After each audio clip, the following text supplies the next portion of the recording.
Que dit la loi? En anglais, The Law Says What? Que dit la loi est un livre de Maclean Stanley publié le 25 juillet 2021.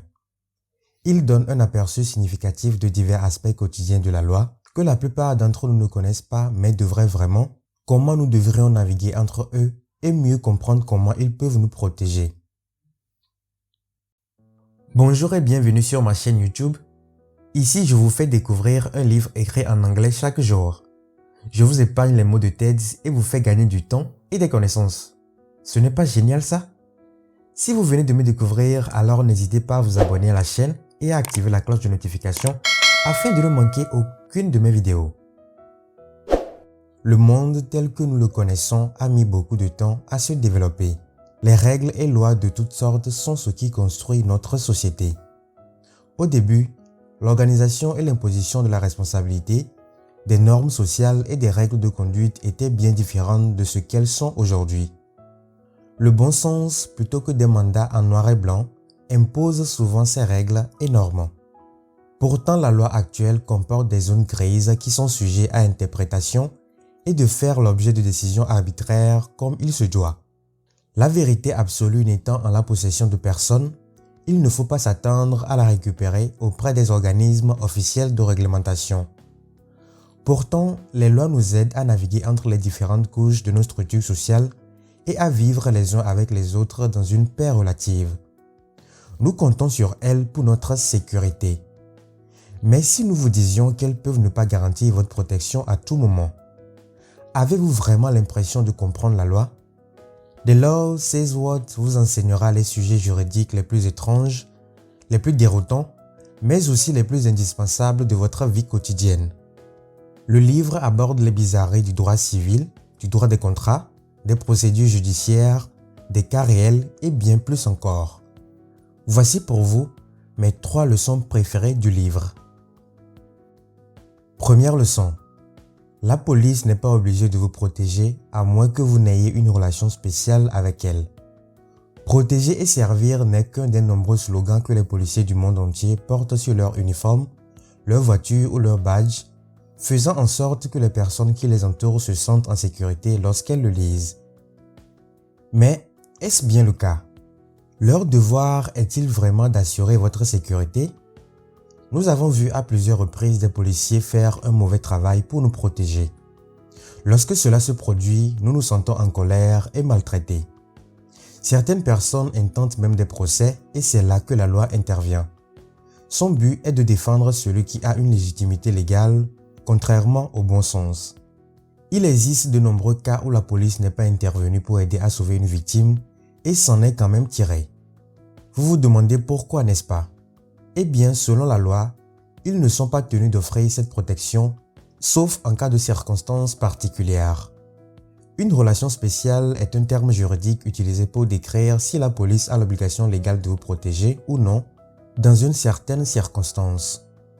Bien que chaque individu et les organes juridiques en particulier aient l'obligation morale de le faire, la loi ne leur impose pas une telle obligation.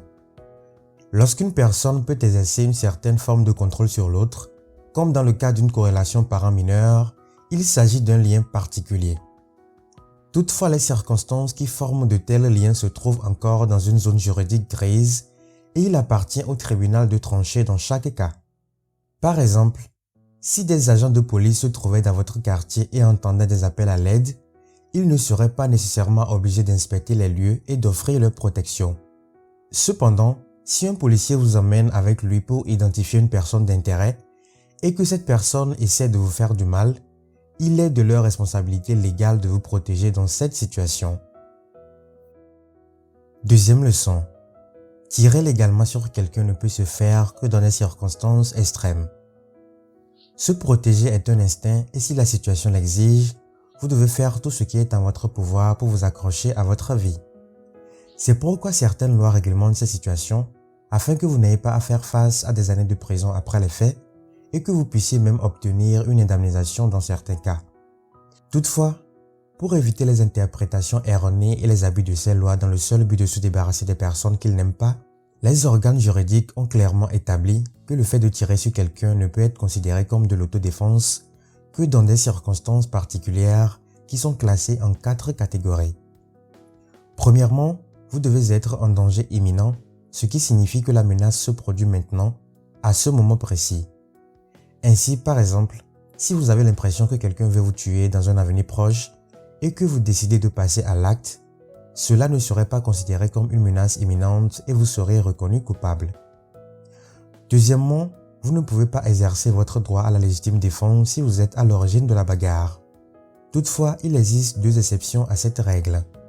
D'abord, si l'adversaire répond avec agressivité et aggrave la situation, et si vous essayez de vous retirer du conflit et que l'autre personne insiste. Troisièmement, le principe de la force proportionnelle dispose que le degré de force utilisé pour se protéger doit être directement proportionnel au danger auquel vous êtes exposé.